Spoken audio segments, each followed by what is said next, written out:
everyone, welcome back to Strange Mind 6. Before we begin, I'd like to say thank you for all those who have been watching and listening to the videos. I hope that you truly like them, and I do want to say that we're going to be getting back into Creepers, Mirror Mirror, written by Edgar J. Hyde. We last ended it at the end of chapter 6 with Maya talking to Sarah, the keeper of the mirror,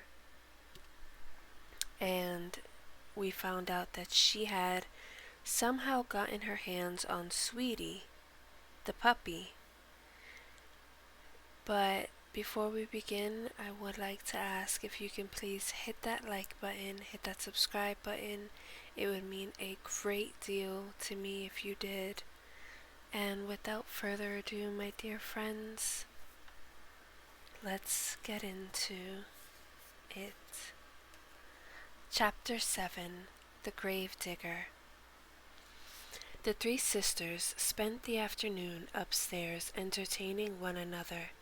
Aunt Camilla, as promised, curled Sophie's hair, and Maya and Danny painted all of Sophie's fingernails different colors, all in the attempt to keep her mind off her missing puppy. Just before dinner, there was a knock on the door, and Aunt Camilla answered. A young man, tall and imposing, stood in their doorway. "Hello, can I help you?" she asked with a smile. "Are you Mrs. Melina?" the man asked, smiling back. "I'm her sister. What can I do for you?" "Oh, I see.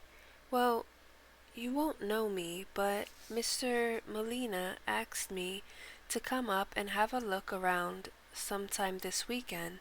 I'm the new gardener." "Oh, come in," said Aunt Camilla. "No, they didn't mention it to me, though they were supposed to be here this weekend, so maybe that's why. Would you like some coffee? I'm sure one of the girls." Aunt Camilla looked to where Maya had just sat down at the kitchen table. The girl's eyes were wide as saucers. She was staring mouth agape at the guest in their home, and she had completely lost all color from her cheeks. "What on earth is wrong with you, Maya?" Aunt Camilla asked. "You look like you've seen a ghost or something." Maya managed to tear her eyes away from the man. "What did you say, Aunt Camilla? Sorry, I wasn't thinking about... Well, I was thinking about something else. I was just offering our guests something warm to drink, that's all." Danny, realizing something was wrong with her sister, obliged Aunt Camilla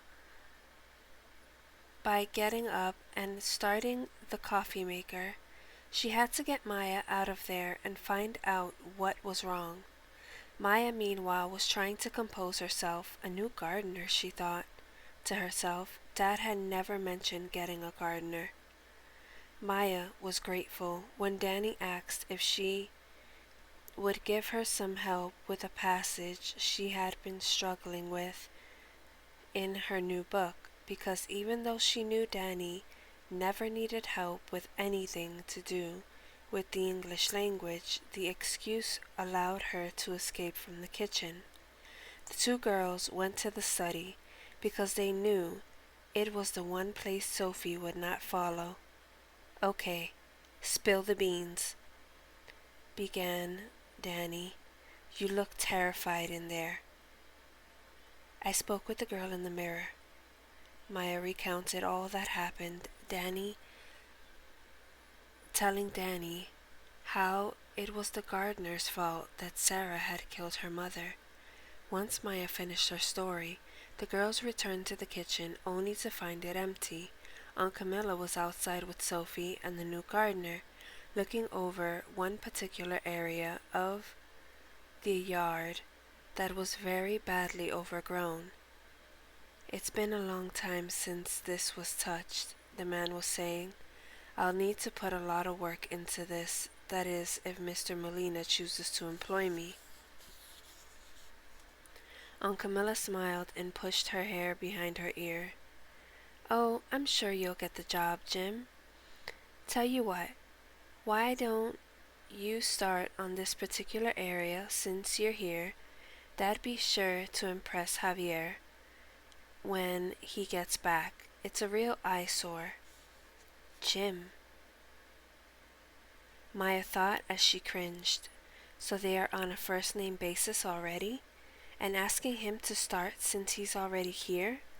She decided to keep her mouth shut for the time being. After all, Mom and Dad would be home tomorrow, and she and Danny would simply have to tell them everything, ridiculous sounding or not. "That's a great idea, Camilla. You show me where all the gardening tools are, and I'll start clearing this ground." Aunt Camilla, Sophie, and Jim all walked off in the direction of one of the old stone buildings that Mr. Molina had used to store all of his gardening tools and DIY projects. "Well," Danny said, "what do you make of that?" Maya shrugged. "Nothing we can do, I suppose. At least not until Mom and Dad get back tomorrow night. Come on, let's go for a walk. I feel like I've been cooped up in this house long enough." They shouted to Aunt Camilla where they were going. She raised her hand to wave before entering the stone building to help Jim find the tools. The girls walked further than they had intended and brought some chips and candy at the local shop on their way home. As they rounded the corner to begin the long walk up the driveway, they saw that Jim was still working in the garden. "Hi there, girls." He smiled as he noticed the two sisters. "Hi," said Danny, walking toward where he worked. "You're doing a great job out there," she said. I don't think this part of the garden has been touched for years." Jim stopped and leaned on his shovel, wiping the sweat from his forehead. "You're right about that. Danny, right?" Danny nodded. "Would you like some candy?" asked Maya, trying to make up for being so rude earlier. "Thanks, but I'm good. A cool drink would be nice, though, if you wouldn't mind." "Of course we wouldn't mind," replied Maya. "I'll be back in a minute. Are you staying here, Danny? Bring me some too." Danny nodded as Jim explained the work he was doing in the garden. Maya returned moments later with a pitcher of cold juice from the fridge and invited the other two to join her on the bench. Jim drank thirstily from his glass, then said he'd have to get back to work. Maya and Danny settled onto the bench, enjoying the late afternoon sunshine, listening to the thud of the shovel as Jim drove it down into the ground, turning the soil. "Don't know what I've hit here. Solid rock, I think. Can't get the shovel to go down any further," he complained. He pushed the shovel back into the ground and put all his weight on top of it, but no avail. The girls got up as Jim bent over. He started to scrape away the dirt and the soil he could, trying to clear the area so that he could maybe try to pry the large rock out. "Geez, what's this?" the girls heard him say. "What's wrong?" asked Danny, trying to get closer to see. Maya joined her sister on the ground beside Jim. "What is it?" She too wanted to know. The new gardener stood up. "I don't know if you girls should see this. Maybe we should go get your aunt first." where Jim had been scraping away the dirt. There, lying flat and covered in the moss and slime, was a gravestone.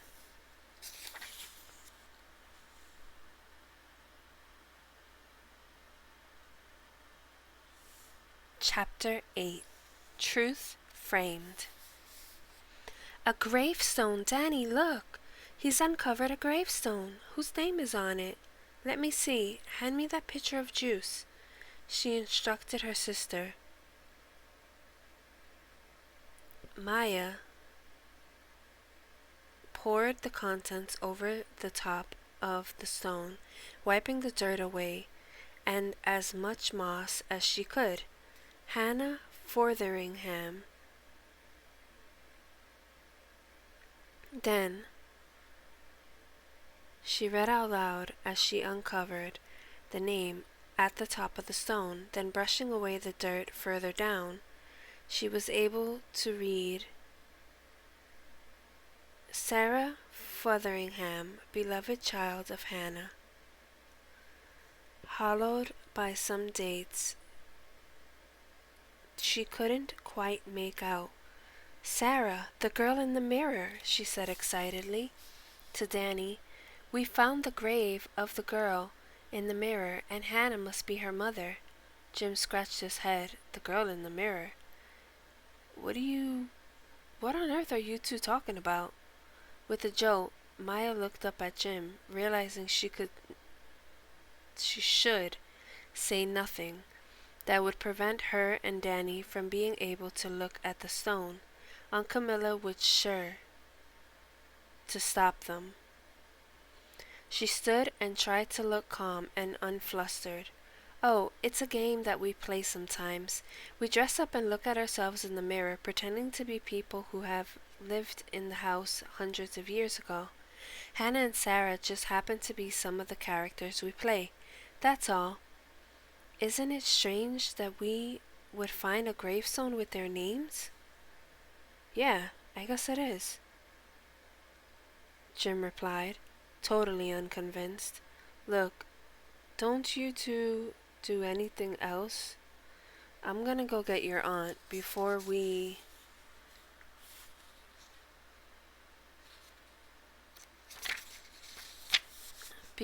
cover up the stone again. Then we can wait and see what your father wants to do. As he walked off toward the house, Maya reached for the small rake Jim had been using. She began scraping the remainder of the moss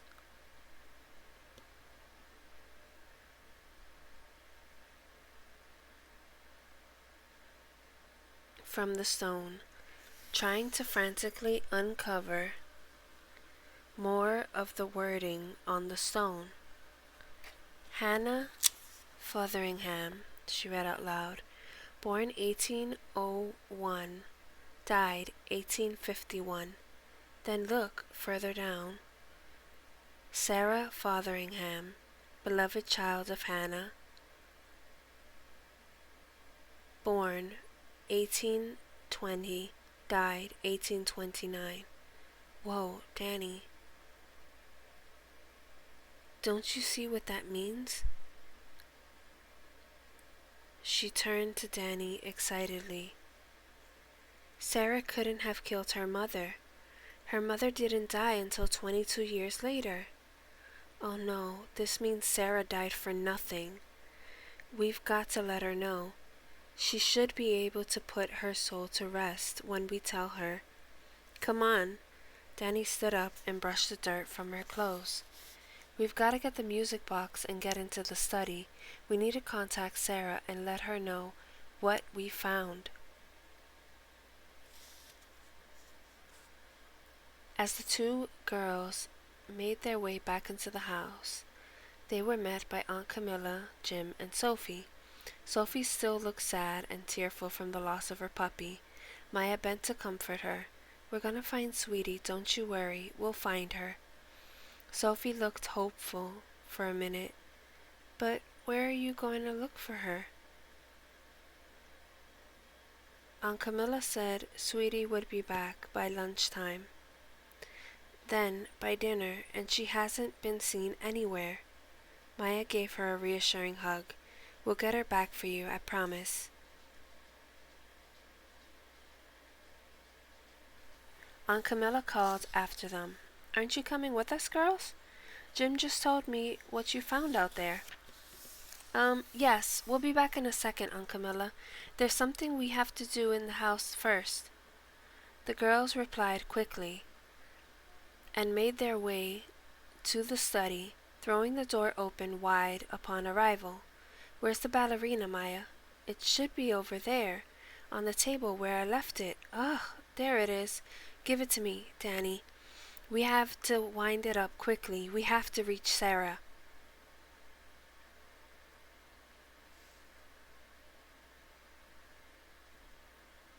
Once wound, the music box started to play, and the girls replaced it on the desk. They looked at the mirror anxiously. Please appear, Sarah. We really have to talk to you, please. And as the girls waited, they saw the mist swirling in front of the mirror, then clearing to reveal Sarah's young face. Maya, look. She has Sweetie with her. Danny pointed at the mirror. Yes, I know that. Danny, listen. That's not important right now. Sarah, can you hear us? Sarah looked blankly back at the sisters. Yes, I can hear you. What is it you want to say that's so urgent? Sarah, you have to listen to me very carefully. I'll try to speak as slow and as clearly as possible. A few minutes ago, we were outside in the part of the yard just in front of the old house. You know, under the oak tree? The girl nodded. We have a new gardener, and today he was starting to clear that area. It was almost completely overgrown. The ground looks like it hasn't been touched for years. Anyways, he uncovered a gravestone, Sarah. It's a gravestone with your name and your mother's. So? Sarah didn't flinch. Why are you bothering to tell me this? I know I'm dead. I know my mother's dead. I killed her, remember? Yes, but that's the point. Listen to me, Sarah. You didn't kill her. You didn't kill your mother. You couldn't have. She didn't die until 1851, 22 years after you. Don't you see? She didn't die that day in the kitchen. She was still alive, Maya proclaimed. But that's not possible. I was there. I drove the knife into her heart. I was the one who killed her. He said I did it. Why are you doing this to me, Maya? Why can't you leave things alone? Listen, Sarah. Maybe there is more to the story. Your mother survived. She didn't die that day. I saw the dates on the gravestone. Sarah shook her head and covered her ears with her hands, as though trying to shut out Maya's words. This can't be true. It can't be. Danny approached the mirror. Sarah, I saw the stone too. You have to believe both of us. We're telling you the truth. What reason would we have to lie? I wish you could come outside with us and see the stone, Sarah. Maybe that would be the only way you could believe us. But wait a minute. Has the mirror never replayed the scene where you supposedly killed your mother? Maya said. Yes, of course it has. On and off for years. The scene was unfolded before me, but when it gets to the point where I lift the kitchen knife, I find myself starting to scream and scream. I have to cover my eyes so that I can neither see nor hear a thing. Don't you see, Maya? I have to shut it out. I try to shut out his voice, and my mother is crying. I can never come to terms with what happened. How would you feel having to watch yourself hurt your own mother like that over and over again? It's awful, completely unbearable. I get that, Maya said, nodding in agreement. But what I'm trying to say is, Maybe if you could force yourself just once to see the scene all the way through, then you would see that your mother didn't die. I mean, can you conjure it up? Can we do this? Can we make the mirror show us that particular scene? I don't know. I don't think it's a good idea. I really don't want to do this. I think Maya's right, Sarah. It has to be worth a try, said Danny. I know it must be hard for you, but look at how many years you've spent tortured, never getting any rest, and this could be your chance. We can help you. Please let us try. I have to go now, Sarah said. She looked bewildered. Sad and bewildered. Don't go, Sarah, pleaded Maya. Stay, please stay. We have to talk about this. I don't want to talk about it anymore. I have to go and think. Come and see me tomorrow. We'll talk about it then. As Sarah's voice faded, so did her reflection in the mirror. Maya and Danny looked sadly at one another. Wasn't much more you could have said, Maya, said Danny. I know. I don't even know whether replaying the scene will show what we think it will, but we have to try our best to do something. Come on, let's join the others in the yard. I need some fresh air. And that is the end of Chapter 8, my dear friends. Tune in next time to hear Chapter 9, Sarah's Story. This has been Ruby, as always, my dear friends, signing off, and may you have a good morning, afternoon, evening, or night, whenever this video reaches you.